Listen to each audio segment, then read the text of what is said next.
You see, one of the most dangerous phrases in modern medicine is not something dramatic or alarming. It's quiet, it's reassuring. It's the phrase, "Don't worry, it's just a routine procedure." And for many seniors, those words feel like a green light. A signal that everything will be fine, that there's nothing to fear. But that assumption, that comfort, is exactly where the danger begins. Because what is routine? For the system is not always safe for the individual, especially not for an aging body. As we grow older, the body changes in ways that are not always visible. The heart may not pump as efficiently as it once did. The lungs may not exchange oxygen with the same strength. The kidneys, the liver, organs responsible for filtering and healing, begin to slow down. Even the immune system, which once fought off infections with ease, becomes less responsive, less aggressive. So when a senior walks into an operating room, they are not bringing the same resilience they had at 30 or even 50. They are bringing a body that requires more caution, more consideration, and far more respect than it is often given. Yet the label routine does not adjust for age. It does not account for frailty. It does not pause to ask whether the body in question can truly withstand the stress it is about to endure. A procedure that takes 1 hour can demand weeks or even months of recovery. And during that time, the body is vulnerable. A small infection that a younger person might shake off can become life-threatening. A minor complication can quickly spiral into something far more serious. The margin for error becomes incredibly thin, and here is where many people are caught off guard. They expect the surgery to be the hardest part. They prepare themselves mentally for the operating table, for the moment they go under. But what they often don't realize is that the real challenge begins after the surgery is over. That's when the body has to fight. That's when it has to repair tissue, manage pain, restore balance, all while already operating at reduced capacity. For seniors, this process is not just slower, it is riskier. Take something as seemingly straightforward as a minor abdominal procedure. In a younger patient, it might mean a short hospital stay and a quick return to normal life. But in an older adult, that same procedure can lead to complications like pneumonia from reduced mobility, blood clots from extended bed rest, or infections that the body struggles to contain. Each of these risks may seem small on their own, but together, they create a cascade, a chain reaction that can be very difficult to stop once it begins. And yet, these possibilities are not always fully discussed. Instead, the focus often remains on the success of the procedure itself. The technical aspect, the fact that it is commonly performed, but frequency does not equal safety, not for every individual. What is common is not always what is appropriate.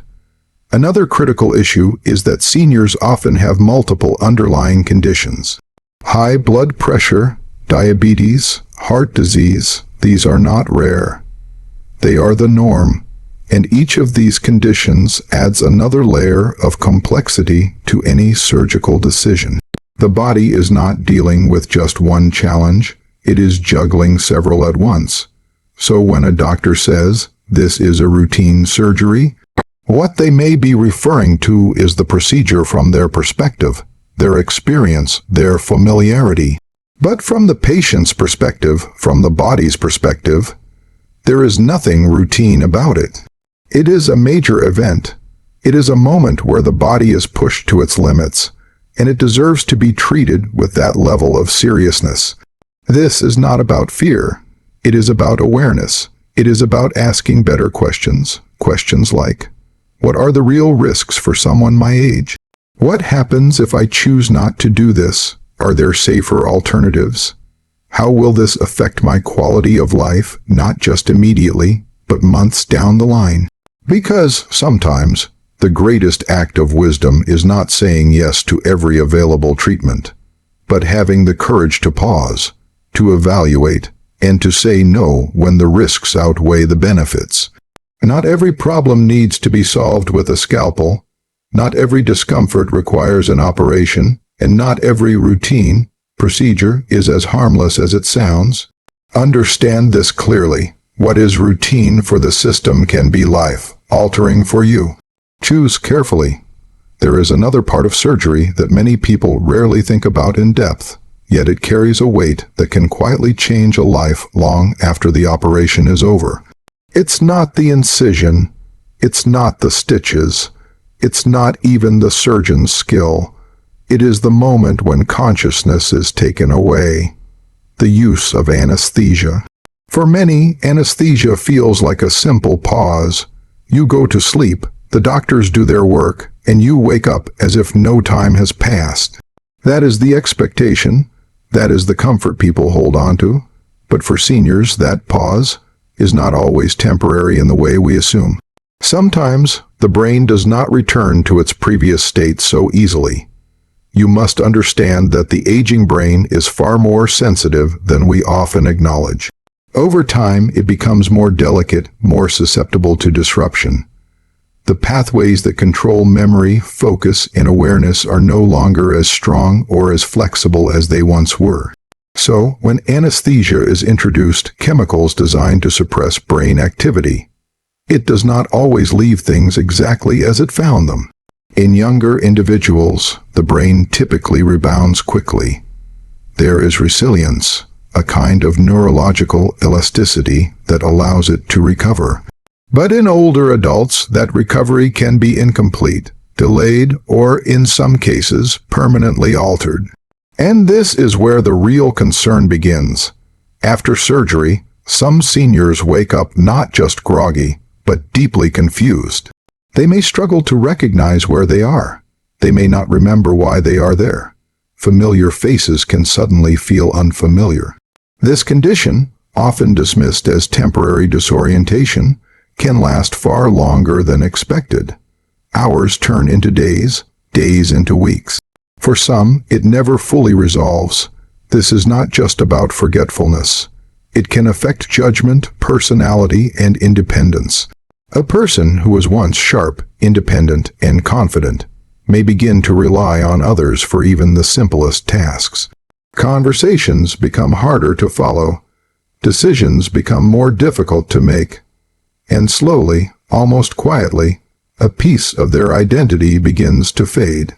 What makes this even more concerning is that anesthesia can sometimes accelerate underlying cognitive conditions. If there is even a mild, undiagnosed issue, something that had not yet fully surfaced, this stress on the brain can bring it forward rapidly. It's like turning a dim light into a bright one overnight. Families are often shocked, not because the condition existed, but because of how suddenly it appeared after what was supposed to be a routine procedure. And yet, this risk is not always emphasized with the seriousness it deserves. Many seniors and their families are prepared for physical pain after surgery. They expect discomfort, they expect limited movement, they expect time to heal, but they are not always prepared for cognitive changes. They are not warned that the greatest impact might not be on the body, but on the mind. And the mind, once affected, is far more difficult to restore. Think about what that truly means. Surgery is often chosen to improve quality of life, to reduce pain, to fix a physical problem, to extend years. But if the outcome is a loss of clarity, a loss of memory, or a loss of independence, then we must ask a difficult question: was the trade-off worth it? This is why it is so important to approach anesthesia with a deeper level of awareness. It is not just a step in the process. It is a powerful intervention in its own right. It alters brain chemistry, suppresses natural function, and places the brain in a vulnerable state. And vulnerability, in an aging body, must always be taken seriously. This does not mean that anesthesia should never be used. There are situations where it is necessary, where the benefits clearly outweigh the risks, but the decision should never be automatic. It should never be taken lightly.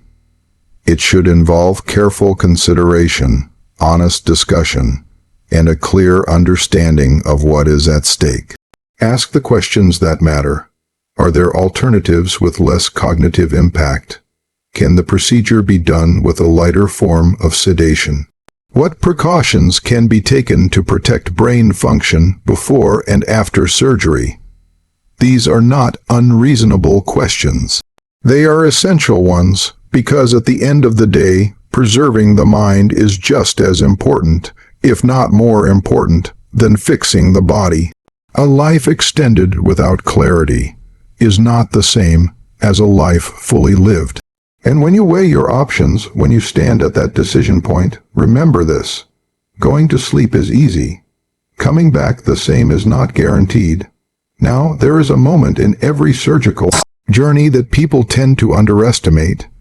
It is the moment when the operation is declared a success, when the surgeon steps out and says everything went well. Families feel relief. The patient, once awake, feels a sense of closure, as if the hardest part is behind them. But for many seniors, that is not the end of the challenge. In many cases, it is only the beginning. Because recovery is not a passive process. It is an active, demanding, and often unforgiving phase, where the body must prove that it can rebuild what has been disrupted.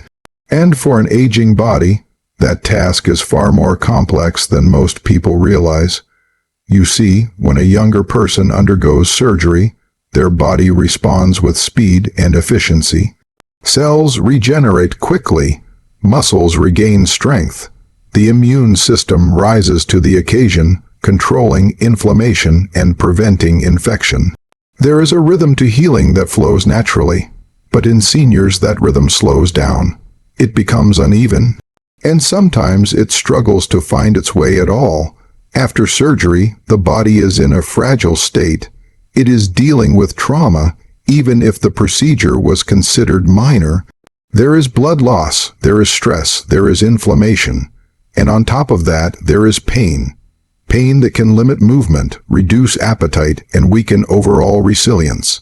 All of these factors combine to create a situation where even small setbacks can have significant consequences. One of the most common and dangerous issues during recovery is immobility. When a senior remains in bed for extended periods, the body begins to deteriorate faster than expected. Muscles weaken rapidly, balance becomes unstable, the risk of falls increases, but it doesn't stop there.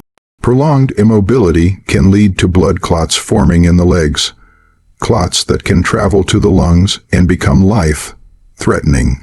It can also reduce lung function, increasing the risk of pneumonia, especially when breathing becomes shallow due to pain. And then there is the issue of infection. The surgical site itself is a point of vulnerability. The body is working to close and heal that wound, but if bacteria enter the picture, the immune system must fight on two fronts: repair and defense. In seniors, this balance is harder to maintain. An infection that might be contained quickly in a younger person can spread more easily, linger longer, and cause more damage. But recovery is not just physical. It is deeply connected to mental and emotional strength as well. After surgery, seniors may experience a sense of disorientation or even discouragement. The loss of independence, even temporarily, can feel overwhelming. Tasks that were once simple: walking, dressing, eating, can suddenly require assistance. This shift can affect confidence, motivation, and overall outlook. And when motivation declines, recovery slows even further. It becomes a cycle. The body feels weak, so movement decreases. Movement decreases, so strength declines. Strength declines, so confidence drops. And as confidence drops, the willingness to engage in recovery efforts fades. This is how a procedure intended to improve life can begin to limit it. Another factor that often goes unnoticed is how recovery interacts with existing health conditions. A senior who already has heart issues, diabetes, or respiratory problems is not recovering in isolation. Their body is managing multiple challenges at once. Medications may need to be adjusted. Blood sugar levels may fluctuate. The heart may be under additional strain. Each of these elements adds another layer of risk. And sometimes, despite all efforts, the body simply does not return to its previous level of function. A person who walked independently before surgery may now need assistance. Someone who lived alone may now require constant care. These are not rare outcomes. They are real possibilities that deserve to be acknowledged before the decision to operate is made. This is why it is so important to shift the way we think about success. Success is not just getting through the operation. It is not just surviving the procedure. True success is returning to a life that is meaningful, functional, and as independent as possible. And that kind of success depends heavily on the recovery phase. So when considering surgery, the question should not only be, can I get through this operation? But also, what will my life look like after it? Will I have the strength to recover? Will I have the support I need? Will my body be able to handle the demands of healing? These are not pessimistic questions. They are practical ones. They are the kind of questions that protect not just life, but quality of life. Because the truth is simple, even if it is uncomfortable. The surgery may last a few hours, but the recovery can define the rest of your life. And if the body cannot recover, then the operation was never truly the hardest part. There is a belief that runs deep in many families, and even deeper in the minds of many seniors, that surgery is the ultimate solution, that if something is wrong, it must be fixed, that taking action, especially a surgical one, is always better than waiting. It feels proactive. It feels responsible. It feels like you are fighting for more life. But there is a truth that is far more complex and often far more uncomfortable. Not every surgery adds life to your years. Some surgeries quietly take life away from your years, and the distinction between the two is not always made clear. You see, modern medicine has become incredibly advanced.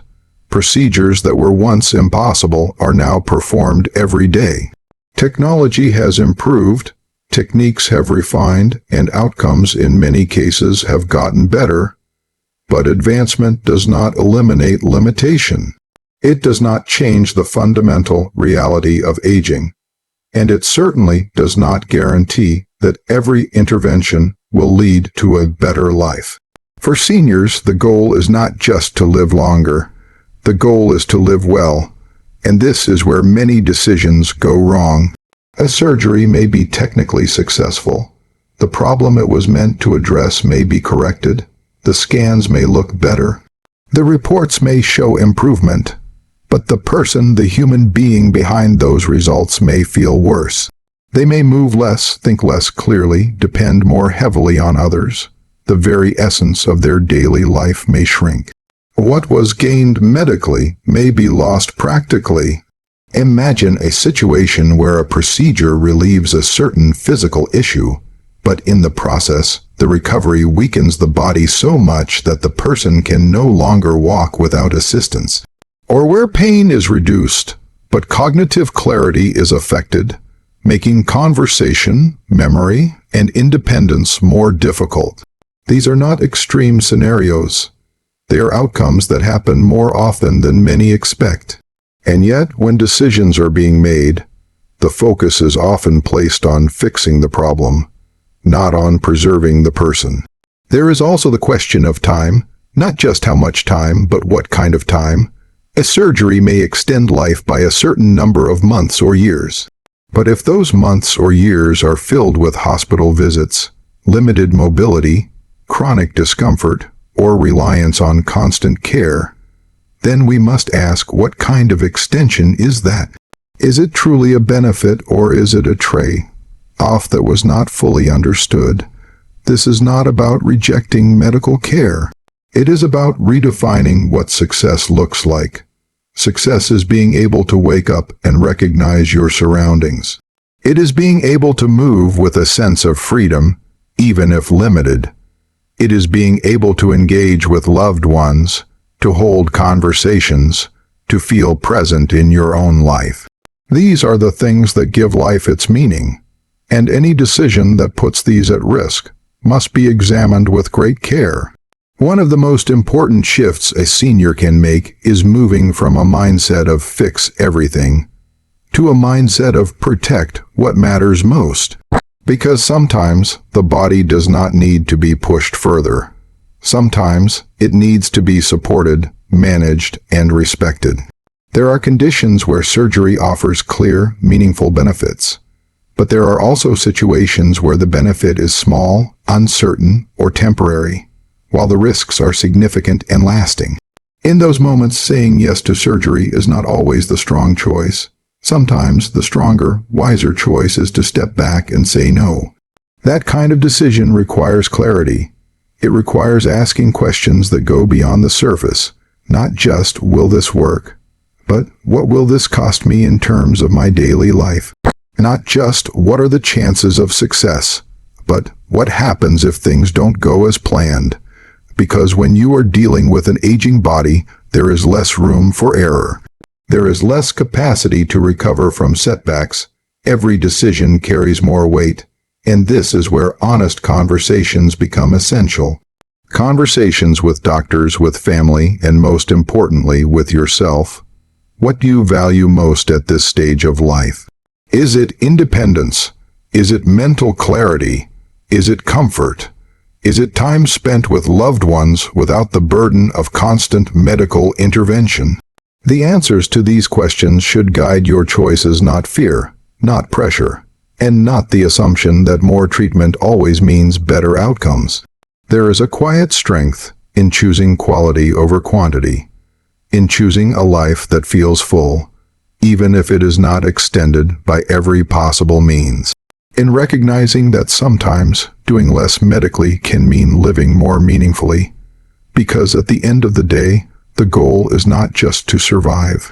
It is to live in a way that still feels like your life, and any surgery that takes that away, no matter how successful it appears on paper, comes at a cost too high to ignore. Choose the life you want to live, not just the years you want to add.